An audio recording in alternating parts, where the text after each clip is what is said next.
গত ৩ দশকেরও বেশি সময় ধরে বাংলাদেশের রাজনীতিতে ঘুরে ফিরে দেখা গেছে দুটো দলকেই, যার একটি আওয়ামী লীগ, অন্যটি বিএনপি। কিন্তু গণ আন্দোলনের মুখে দীর্ঘ সময় বিতর্কিতভাবে ক্ষমতায় থাকা আওয়ামী লীগ সরকারের পতনের পর রাজনীতিতে নতুন কোনো শক্তির উত্থান হবে কিনা উঠছে সে আলাপও। এদিকে বৃহস্পতিবার অন্তর্বর্তীকালীন সরকারের শপথ গ্রহণের পর এ নিয়ে গণমাধ্যমে কথা বলেন বৈষম্য বিরোধী ছাত্র আন্দোলনের সমন্বয়ক এবং উপদেষ্টা নাহিদ ইসলাম। জনগণ যদি মনে করে যে তরুণরাই রাষ্ট্রের হাল ধরবে, জনগণের সেই আহ্বানে সাড়া দেওয়ার জন্য বাংলাদেশের তরুণরা প্রস্তুত আছে। পরদিন দুপুরে সামাজিক মাধ্যম ফেসবুকে একটি পোস্ট করেন আন্দোলনের অন্যতম সমন্বয়ক সার্জিস আলম। বলেন, অন্তর্বর্তীকালীন সরকারে থাকার কারণে তাদের অর্থাৎ নাহিদ ইসলাম এবং আসিফ মাহমুদকে সামনের নির্বাচনে অংশগ্রহণ থেকে বিরত থাকতে হবে। এরপর থেকেই আলোচনায় আসে বৈষম্য বিরোধী ছাত্র আন্দোলনের ব্যানারে নতুন রাজনৈতিক দল গঠনের বিষয়টি। তাহলে কি এবার রাজনীতির মাঠেও দেখা যাবে তাদের?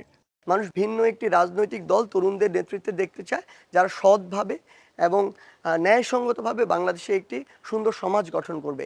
এবং এই চিন্তাটি আমাদের প্রথম আসে এই মানুষের জনমতের ভিত্তিতে বা ডিমান্ডের ভিত্তিতে ফ্যাসিস্ট সরকারের পতনের পরে। সেই জায়গা থেকে আমাদের মনে হচ্ছে পুরো বাংলাদেশের মানুষের চাওয়ার প্রেক্ষিতে আমরা একটি রাজনৈতিক চিন্তাধারায় যেতে পারি জাতীয় পর্যায়ে। এটি আমাদের এখন আলোচনার পর্যায়ে রয়েছে, তবে কবে এটি ফর্ম হবে সেই বিষয়টি আমরা এখনো চিন্তা করিনি। রাজনৈতিক দল গঠনের আলোচনা চললেও রাষ্ট্র সংস্কারের বিষয়টিকেই গুরুত্ব দিচ্ছেন আরেক সমন্বয়ক হাসনাত আবদুল্লাহ। সেক্ষেত্রে কেবল রাষ্ট্রের প্রয়োজন এবং জনতার চাহিদার ভিত্তিতে দল গঠনের বিষয়ে ভাবা হবে বলে জানান তিনি। বিদ্যমান লেজুর ভিত্তিক রাজনীতির ঊর্ধ্বে উঠেই কাজ করার সুযোগটি যতক্ষণ পর্যন্ত থাকছে ততক্ষণ পর্যন্ত সেই জায়গাটিতে কাজ করতে আমরা স্বাচ্ছন্দ্য বোধ করব।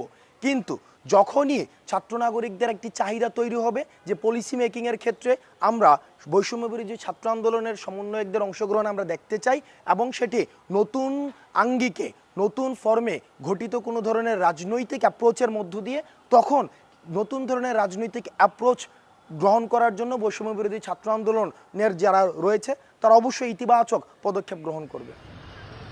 বাংলাদেশের রাজনীতির অতীত ইতিহাস বলছে সরকারি থেকে রাজনৈতিক দল গঠনের বিষয়টি জনসাধারণের কাছে খুব কম সময়েই গ্রহণযোগ্যতা পেয়েছে।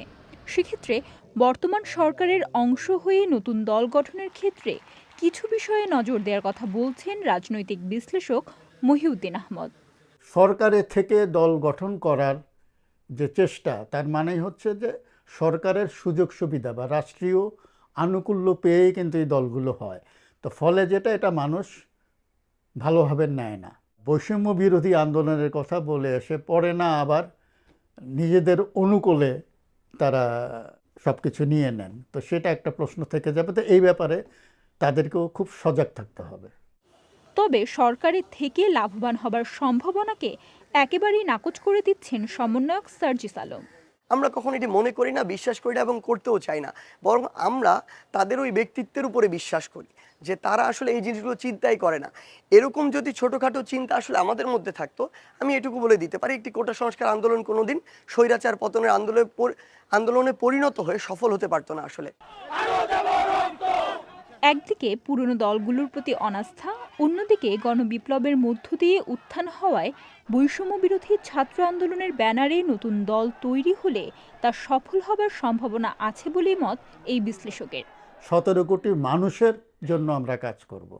তো সুতরাং সেই ধারাটা যদি তারা তৈরি করতে পারে এবং যে জগদ্দল পাথরের মতন যে ধারাটা এতদিন বহমান ছিল যে পরিবার কেন্দ্রিক, সেটা যদি তারা ভাঙতে পারেন তাহলে তারা অবশ্যই জনপ্রিয়তা পাবেন এবং এইটা আস্তে আস্তে তৈরি হবে। অনেকেই মনে করেন বাংলাদেশের রাজনীতিতে পরিবারতান্ত্রিক ধারা থেকে বেরিয়ে নতুন দলের গ্রহণযোগ্যতা পাওয়া সহজ হবে না।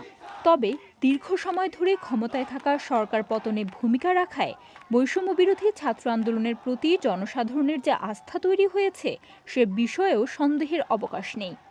সব মিলিয়ে ছাত্র আন্দোলনের ব্যানার থেকে কোনো রাজনৈতিক দল গঠিত হবে কিনা এবং গঠিত হলেও কতটা সফল হবে সামনের দিনগুলোতেই পাওয়া যাবে সে উত্তর।